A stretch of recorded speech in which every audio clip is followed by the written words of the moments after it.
the topic of goaltending, and with our number one best player, MVP, Vezina, savior being out, we've got to turn this into Jets talk.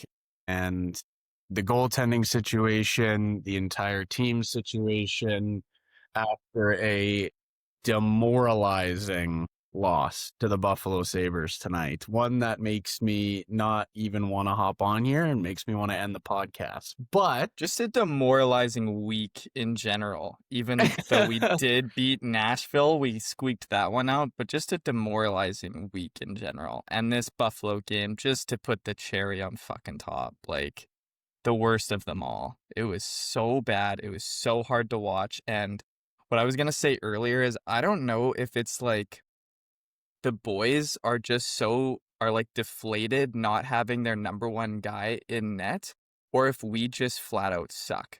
Like watching the game tonight, I was ready to call it quits on the season and call it quits on the team too. But I mean, there's been glimmers of hope. Like in that Carolina game, I think we did play pretty well. I think Carolina is just a really good hockey team. But if we brought that sort of effort to the game tonight, then I think we pull that one out. It just didn't seem like we really gave a shit whatsoever tonight. Like, bringing it back to the goaltending, I think Milic and Comrie have both played pretty well. I think that first game against Washington that we lost, we probably end up winning that if we have Hellebuck, because there was a couple of goals that Comrie probably should, or maybe not that Comrie should have had, but that Hellebuck probably would have. And so we might pull that one out. But like, what do you think, Graham? I think Comrie and Milic in particular really looked good last game. Not against Buffalo, but against, did he play against Carolina? Or was it Washington? It was Carolina, right? Yeah, like I thought he looked pretty good, but I think that the goaltending has been sufficient, but it also is a glaring issue with the team that without your Vezina MVP goaltender, that's going to stop those 1 to 2 bad goals a game and win us. Like this is seemingly the team that we are. And I'm going to bring it to another point because the league is changing, or has been for the last few years, and it's age and speed, which neither of those factors are on our side. And I'm going to tell you why, because I've got some advanced stats pulled up. Oh, God. All right.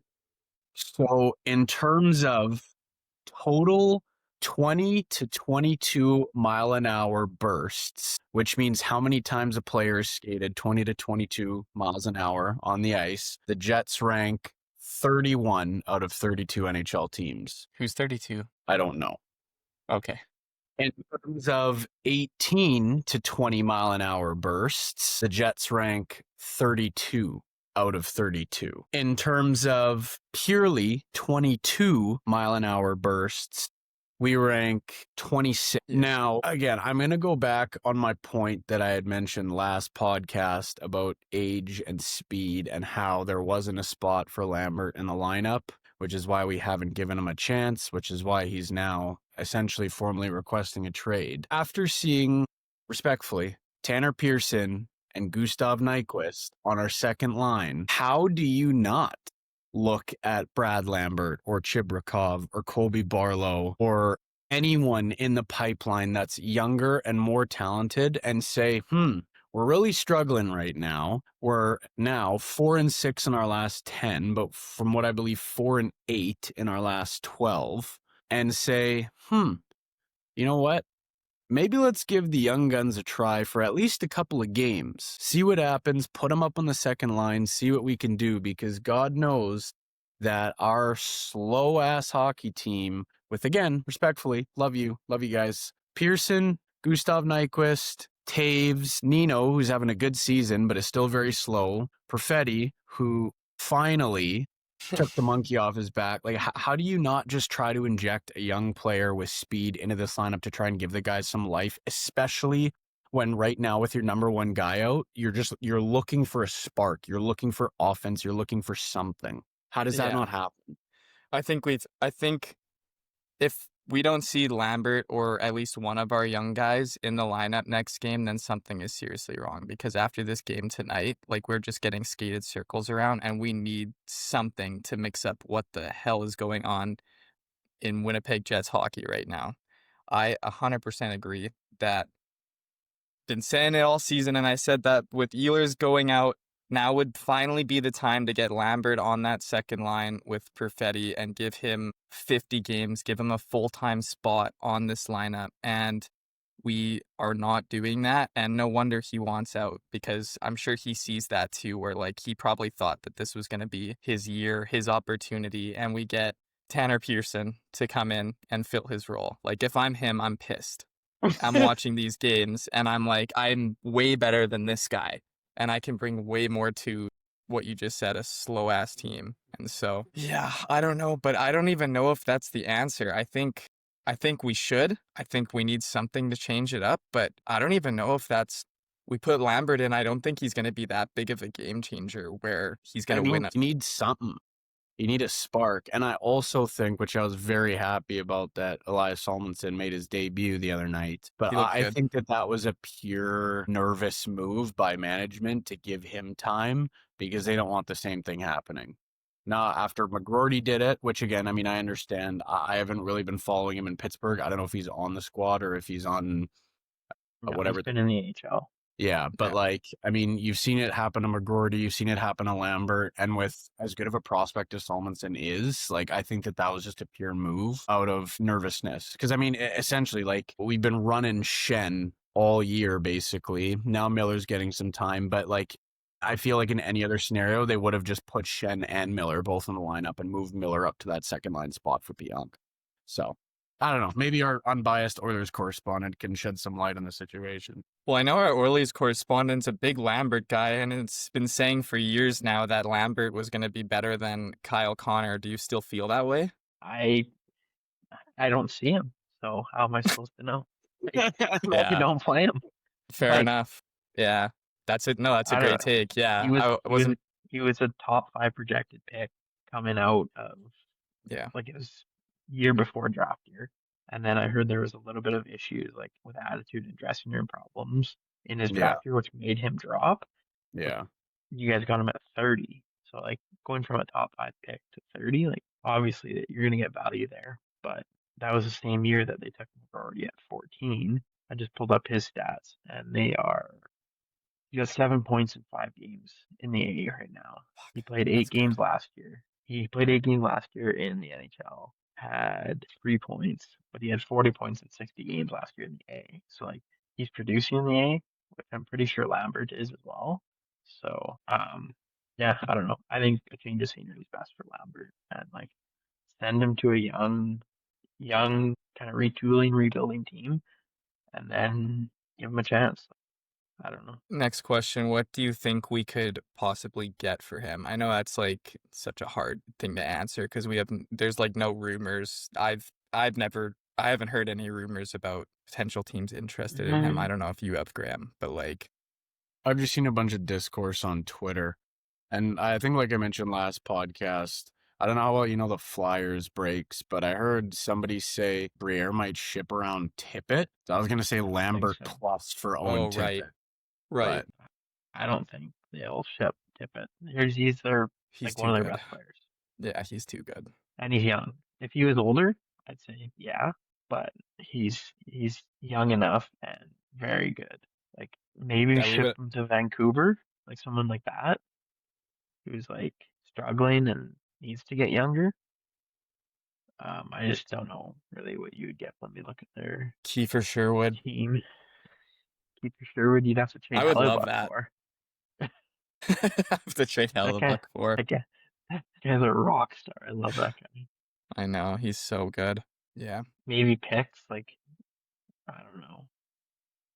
So I just don't like, and we made the point last time too, like our entire identity in our team, like Connor, Scheif, Morrissey, Lowry, whatever it is, list goes on. Like that's how we build our team, because it's hard to get people here, and it's just shitty that in the last 2 years or 3 years, 2 of our top prospects are now one's gone, one's being allowed to talk to teams because, I mean, again, I can't really criticize Cheveldayoff because other than a couple bad, like, trade deadline moves here and there, like he's been the entire orchestrator of this team and the success, and only one team wins every single year. So, for our market, for how difficult it is to get players here, like we've been a good team, but it's just shitey that whether it's him or O'Neill, they just don't want to bring up young guys. And maybe that's because they think that the older experience is the way to go and that's what wins cups. But,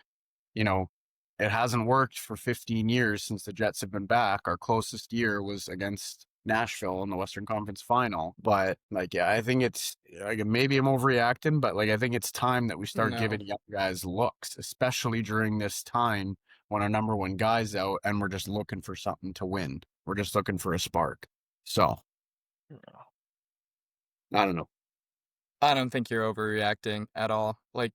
Like I said, after this game tonight, I'm hitting the panic button already. It's that bad. We are just getting smoked by teams that we should be beating handily at that if we're this so-called President's Cup winning team. I know Ehlers was a big loss and we have a bit of a different makeup this year, and then the Hellebuck injury obviously sucks, but this was pathetic tonight. It was hard to fucking watch. We won the President's Trophy last year, and yeah, we lost Ehlers, but 90% of our team makeup is there, and we're sitting in 6th in the Central right now. Yeah, pretty much the only time I get excited to watch the Jets now is when that first line is on buzzing around, and then after that, it's we're just out for a skate. There's nothing going on. Obviously, in that last game against Nashville, Nino had a couple of goals. He played better.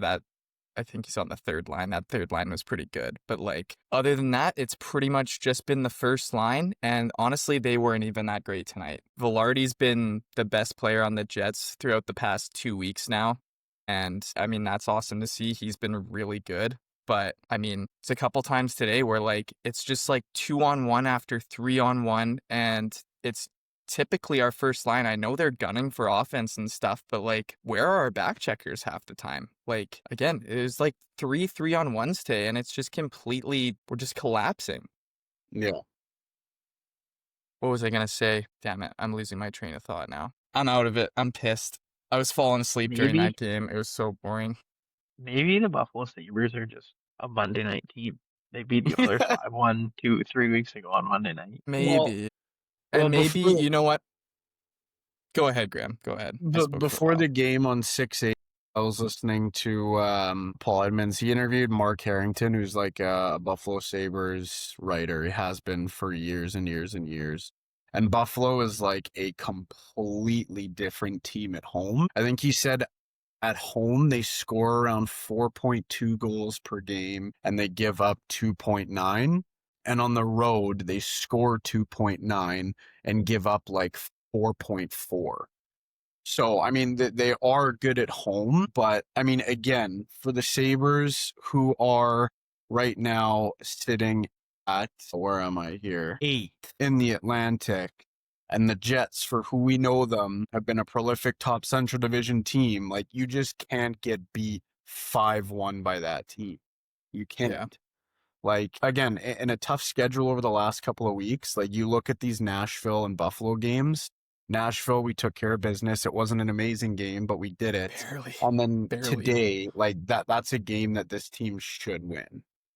Yeah, and that was going to be my one excuse for this team is that, I think it's safe to say that our schedule has actually been dog shit in that, and we've said that a few times on this podcast now, we're home for 2 games, and then just we're in Buffalo tonight, back on the road for 5 games, and then we're in Montreal tomorrow night. And it's the schedule's also just been super wonky. Not to mention that if anything became clear in last year's playoffs, we're not exactly an away team.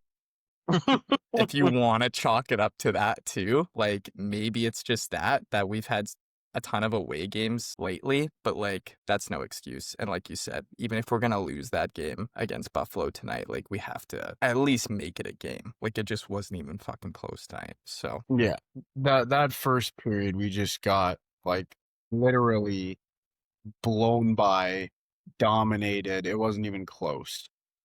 Yeah. That game was done after 20 minutes.